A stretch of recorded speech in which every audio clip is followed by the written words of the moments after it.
Universal Audio had one of their occasional sales, which they do on random products, so I picked up a matched pair of these small diaphragm or pencil condenser microphones, the SP-1s. This is kind of an impulse buy for me because at $50 off the already low price of $399, they were just too tempting to pass up.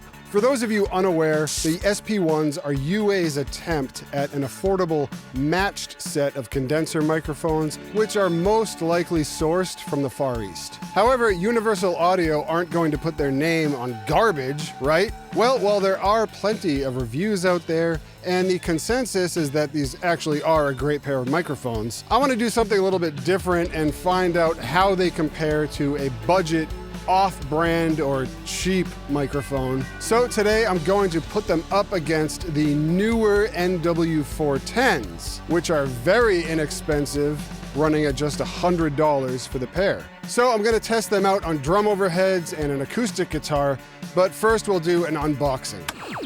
Upon first inspection, the mics themselves feel and look great.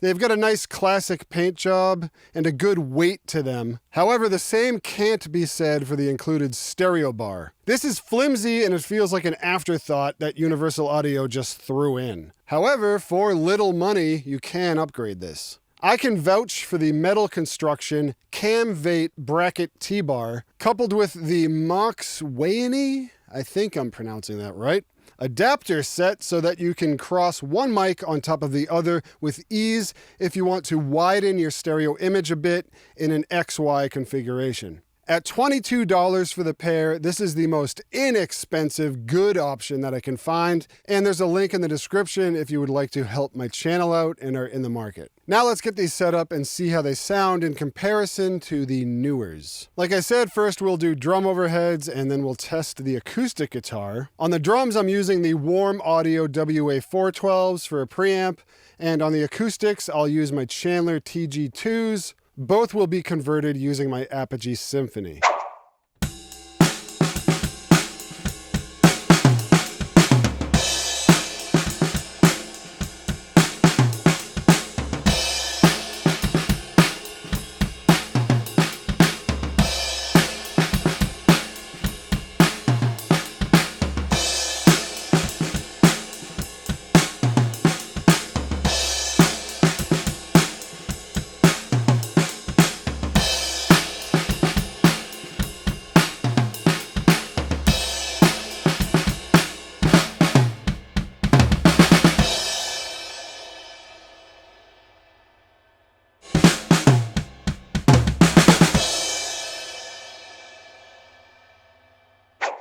I gotta say that I like the mid-range and the top end better on the SP-1s. There isn't any of that high-end tinniness that can happen on inexpensive Chinese-made condensers. And while that's not overly pronounced on the Neewers, there definitely is a little bit of that there. I notice a stronger mid-range image overall and a smoother top end on the UAs. However, not to beat up on the Neewers too much, I gotta mention that at $100, you're getting a lot of microphone for your dollar. There is a little bit more stereo information on the NW-410s, and while I did do my best to match the positioning of both sets of mics, small discrepancies in the placement of each microphone can account for this. However, there is a more robust phantom center image on the UAs. So this exaggerated stereo image may actually be because the Neewers aren't as closely matched as the SP-1s are. Anyways, that's just what I think. Let me know what you think in the comments if you've listened back in your studio or on some nice headphones, and if you disagree or agree.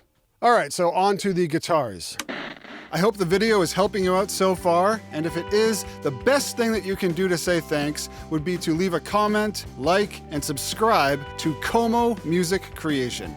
It is more difficult now than it has ever been to get a YouTube channel going, so all of that stuff helps me out tremendously. Thank you very much, and let's get back to the video.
All right, so admittedly, this one's a little harder, and you may not notice a difference unless you're the one doing a mix on these in a studio. However, I gotta say that if you got your hands on these, then I think you'd find that the mid-range is easier to work with on the UAs than it is on the 410s. Same thing goes for the top end. There's just a more solid representation of what's being played and a smoother top end overall on the SP-1s. Anyhow, in the end, I think I'm going to keep the SP-1s as drum overheads, and I'll keep the 410s around for use on single sources like hi-hat and the bottom of the snare. The 410s come with hypercardioid capsules, so I can just swap them out for those duties. And that just makes me want to reiterate again that for $100, you really get a lot for these two mics. Even though they do have the upper frequency characteristics of a cheap, for lack of a better term, microphone, I have worked with these mics enough where I kind of know how to process them in a way that minimizes these artifacts. By contrast, the SP-1s outpunch their weight as well, and there's also a software modeling component,